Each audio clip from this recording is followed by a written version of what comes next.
Hi everyone.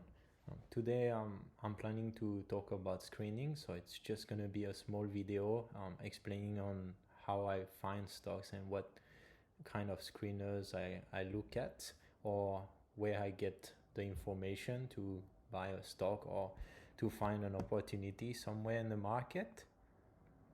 So in this video we will talk firstly about like screeners. So I will be presenting you with two screeners. So the screener one is more fundamental related and the second one is technical, which what I mean by technical is just price.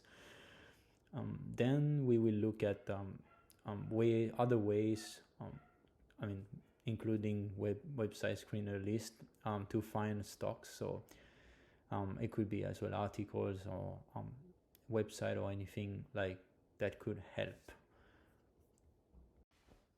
Hi, so now I'm gonna be talking about the first screener, which is the basically a screener I took from Ben Graham, and that I've heard Warren Buffett used to use in the past. I'm not sure if he still uses it today, but he's definitely used it. So the requirements are simple, which is like a P of 15 and a book value of 1.5, with total being around 22.5. And the idea is to never have a stock that is above 22.5 for a margin of safety. So for example, if you had a stock with a 20 PE but a book value of 1, that will still work. Or if you had a stock with a book value of 2 but a PE of 10, that will still work as well. So it's just an idea of not getting too expensive stocks with at least a good earnings, or at least a margin of safety with the book value that is pretty low and could cover the downside.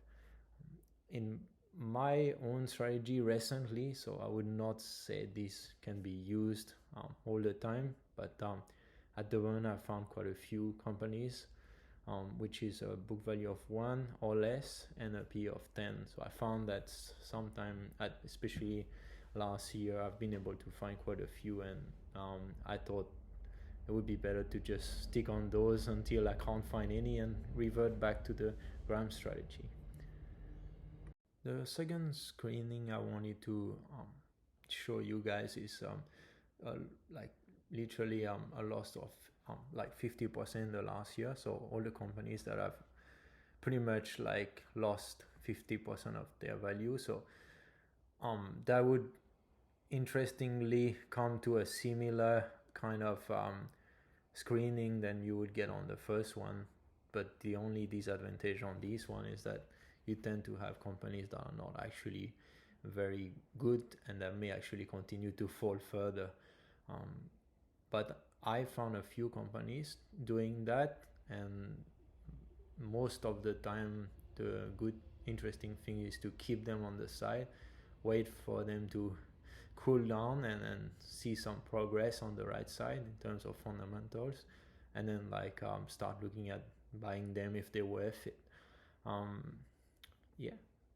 So here is a few screeners that I would recommend people use. So one of them is Yahoo Finance. I guess most people already know about this one, as well as FinViz. So FinViz, I would say, is much better for researching US stocks. It's got way more like filters. And then there's Finbox that I don't recall exactly what the details, but that's another option. And Guru Focus, same. I haven't used it as much. The first two I've used quite a bit, and I still use it today. So now we're going to talk about other method of like screeners or way to find stocks I've used as well in the past, because like screeners are, I would say, quite interesting and good, but sometimes just like being able to talk to people around, or just like find an article talking about one stock that can actually help find ideas as well. We shouldn't rely only on screeners, in my opinion, and just look around because there are way more opportunities than we think outside of screeners. So one of the option is Seeking Alpha. So that's a paid subscription, and I don't have any affiliate link or anything like that. It's just my personal opinion on like what I've used to find interesting stocks to purchase. So the advantage is it tends to have pretty detailed articles because obviously it's paid, and it's members themselves actually writing articles and getting like paid to write those articles. And then there is like they explain pretty well sometimes what the industry is, like where it's at, and the advantage and disadvantage of investing in those industries. So I would say overall it's quite good, and they have a screener as well. I wouldn't recommend someone starting to just get a subscription. I would say once you get more experience and you already know where to find deals, and you more used to value investing, then I would recommend having a look at Seeking Alpha, at least look at how it is. Like there is like probably a few weeks to just look at it, trial, and see if it work out for you. That's it.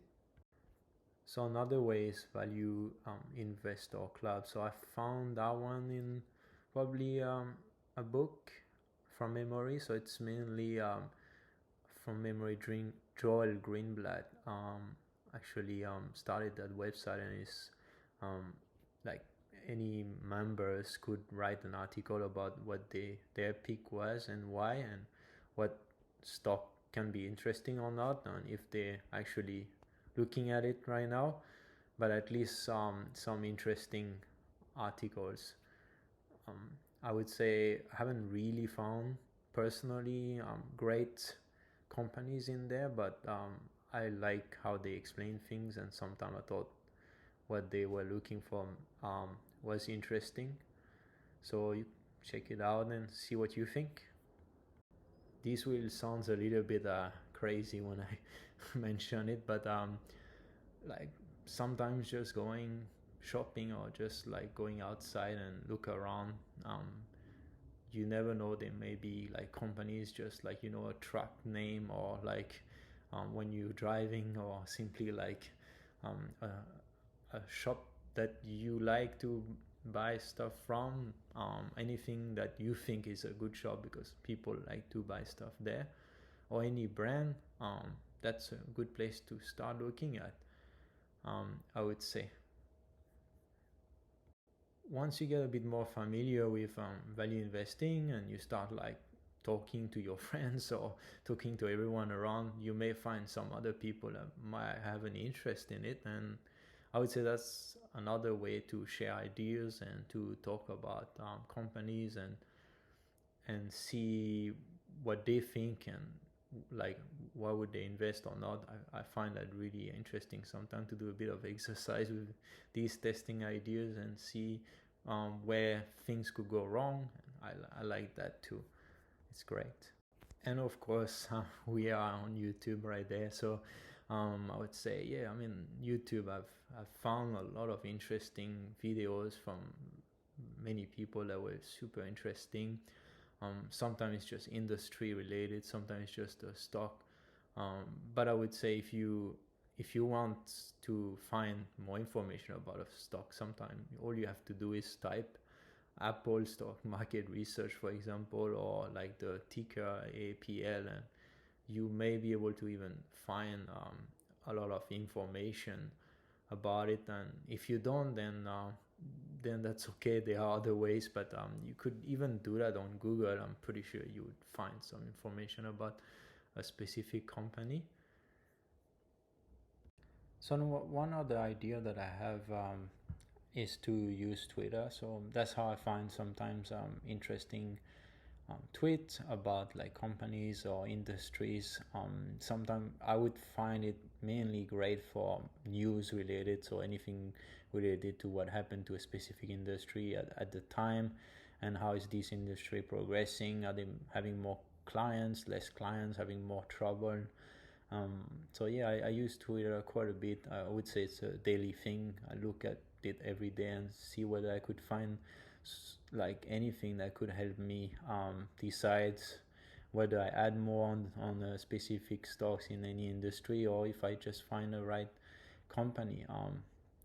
That's check it out and find, I would say, find the people that are related to your industries as well, and try to interact, because like you never know, you may learn a few things on the way as well. So to conclude, I would say that there are many ways to research stocks, and all you have to do is being curious and keeps looking around, because like some months you will get frustrated because you can't find anything, but some other months you'll find like a few like stocks to buy, and then you know, stay curious and you will see like it will come, you know, even though it's not gonna come every week. Sometimes just 1, 2, or 3 good deals a year is already amazing. And like Warren Buffett said, it's pretty fun to do. It's like a treasure hunt, so you might need some time to find the treasure, but when you find it, you're really excited, and I think that's the whole part of the game, is to have fun and find those treasure hidden basically.